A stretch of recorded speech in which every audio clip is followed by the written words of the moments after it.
ఎందుకంటే సరే వచ్చినాడు కదా 9 మంది నువ్వు ఒకరే వచ్చినావు, మిగతా 8 మంది వచ్చేటప్పుడు ఎవరన్నా యాక్సిడెంట్ అయితే చచ్చిపోయినారా? పించా వచ్చి పించా డామ్ వచ్చి నందలూరు ప్రాజెక్ట్ మీద పడింది. నందలూరుకి శివాలయంలో పడింది. శివాలయంలో 67 మంది ఉన్నారు. 67 మంది కొట్టుకోమన్నారు. ఆయన దేవాలయంతో కూడా వెళ్ళిపోయింది. సరే నేను ఒకనే ఉన్నాను. వచ్చేటప్పుడు ఎక్కడెక్కడ పూజలు చేస్తా వచ్చినారు? తిరుమల. తిరుమల మీదేనా పూజారిలో? అవును స్వామి. నీ పేరు పేపర్ కేసిందే. మన తిరుమలలో బ్రహ్మోత్సవాలు జరిగినాయి కదా, ఆ బ్రహ్మోత్సవాల్లో దీపం పారిపేసి ఉండి దిగేనామంటే ఉండి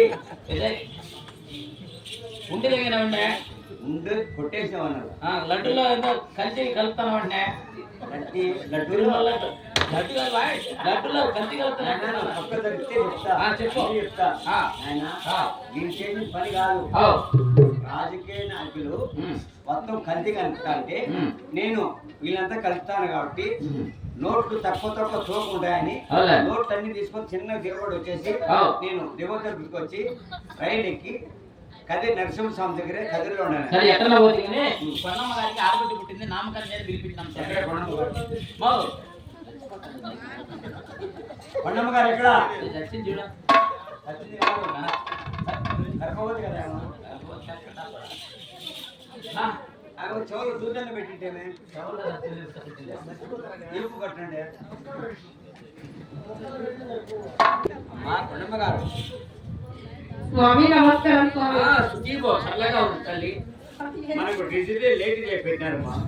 దానికోసమే భాస్కర్ కోసమే. అమ్మా కొండమ్మ గారు ఏం వారం జన్మించిందమ్మా? దానికోసమే అమ్మా కొండమ్మ గారు. అమ్మా కొండమ్మ గారు శ్రీ అక్షర దశ కాబట్టి శనివారం జన్మించింది కాబట్టి శ్రీరం చిన్నమ్మ అని నామకరణం చేస్తామమ్మా.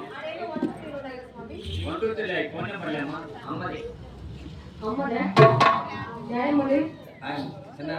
పేరు పెట్టారా?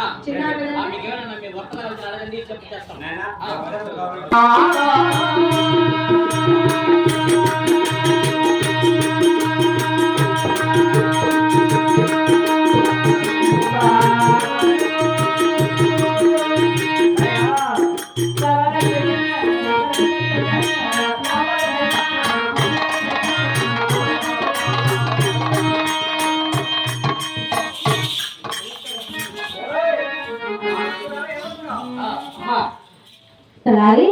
స్వాములు వారు వచ్చారు.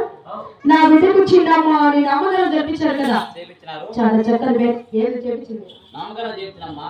స్వామి దగ్గర పాపం ఎందుకు చేపించినారు? ఏమనుకోవాలి?